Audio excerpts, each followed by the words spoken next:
अस्सलाम वालेकुम। क़ारून का अंजाम। क़ारून हज़रत मूसा अलैहिस्सलाम के चचा यसीर का बेटा था। बहुत ही शकील और ख़ूबसूरत आदमी था, इसलिए लोग इसके हुस्न व जमाल से मुतासिर होकर इसको मुनव्वर कहा करते थे। इसके साथ साथ इसमें ये कमाल भी था कि वो बनी इसराइल में तौरात का बहुत बड़ा आलम और बहुत ही मिलनसार व बाखलाक इंसान था और लोग इसका बहुत ही अदब व एहतराम करते थे। लेकिन बेशुमार दौलत इनके हाथ आते ही इसी के हालात में एकदम तगय्युर पैदा हो गया और सामरी की तरह मुनाफिक होकर हज़रत मूसा अलैहिस्सलाम का बहुत बड़ा दुश्मन हो गया और आला दर्जे का मुतकब्बिर और मगरूर हो गया। जब ज़कात का हुक्म नाजिल हुआ तो इसने हज़रत मूसा अलैहिस्सलाम के रूबरू ये अहद किया कि वो अपने तमाम मालों में से हज़ारों हिस्सा ज़कात निकालेगा। मगर जब इसने मालों का हिसाब लगाया तो एक बहुत बड़ी ज़कात की निकली। ये देख कर इस पर एकदम हर्ष व बुखल का भूत सवार हो गया और वो ना सिर्फ ज़कात का मुनकिर हो गया बल्कि आम तौर पर बनी इसराइल को बहकाने लगा कि हज़रत मूसा अलैहिस्सलाम इस बहाने तुम्हारे मालों को ले लेना चाहते हैं। यहाँ तक कि हज़रत मूसा अलैहिस्सलाम से लोगों को बरगश्ता करने के लिए इस खबीस ने ये गंदी और घिनौनी चाल चली कि एक औरत को बहुत ज़्यादा माल व दौलत देकर आमादा कर लिया कि वो आप पर बदकारी का इल्ज़ाम लगाए। चनाचा ऐन इस वक्त जबकि हज़रत मूसा अलैहिस्सलाम वईस फरमा रहे थे, क़ारून ने आपको टोका के फला औरत से आपने बदकारी की है। हज़रत मूसा अलैहिस्सलाम ने फरमाया कि इस औरत को मेरे सामने लाओ।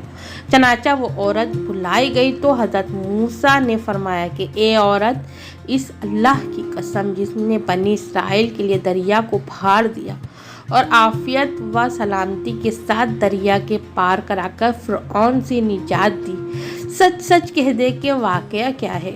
हज़रत मूसा अलैहिस्सलाम के जलाल से औरत सहम कर काँपने लगी और उसने मजमा आम में साफ साफ कह दिया कि ए अल्लाह के नबी, मुझको क़ारून ने कसीर दौलत देकर आप पर बहतान लगाने के लिए आमादा किया है। इस वक्त हज़रत मूसा अलैहिस्सलाम आप दीदा होकर सीधा शुक्र में गिर पड़े और बहालत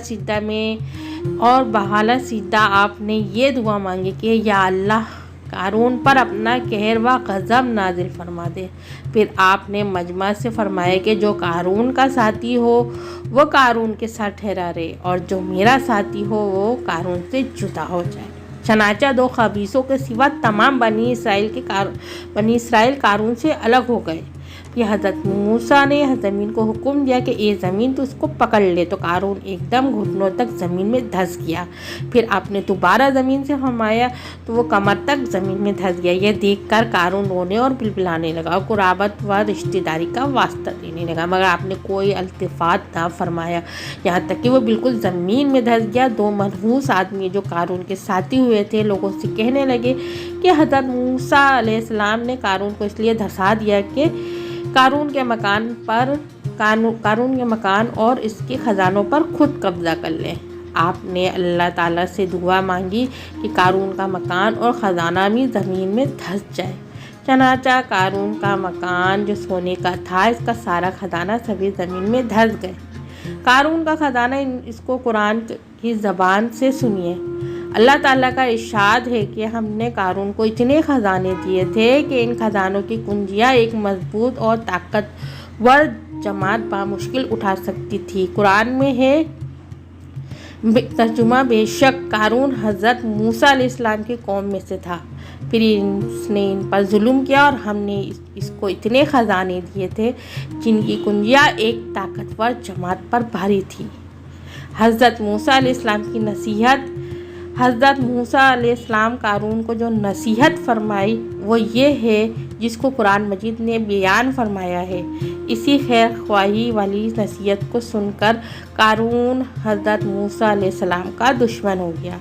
गौर कीजिए कि कितनी मुखलिसाना और किस कदर प्यारी नसीहत है जो हज़रत मूसा अलैहिस्सलाम के साथ साथ सारी कौम को सुनाती रही।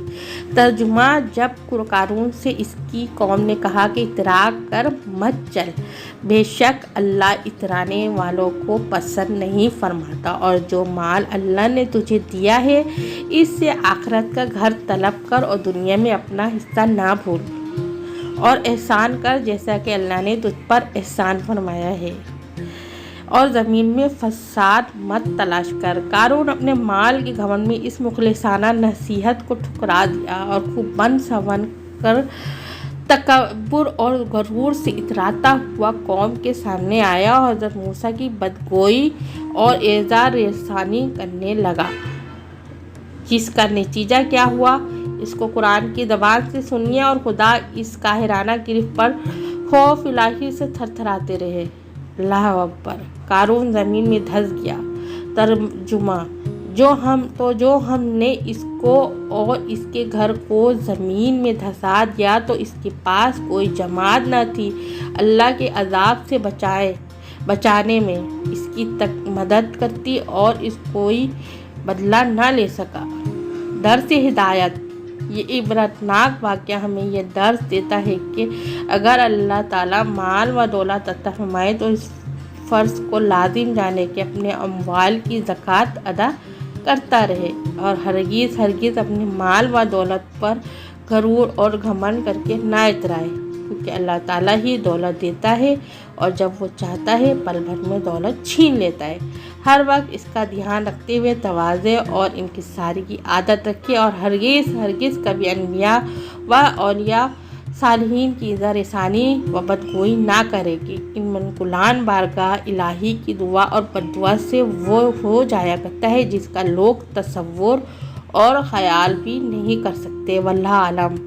मेरी कहानी और किस्सा अच्छी लगे तो ज़रूर लाइक, शेयर और सब्सक्राइब करें। मेरे पेज को भी फॉलो करें और बेल आइकन दबाना ना भूलें। शुक्रिया। अल्लाह हाफिज़।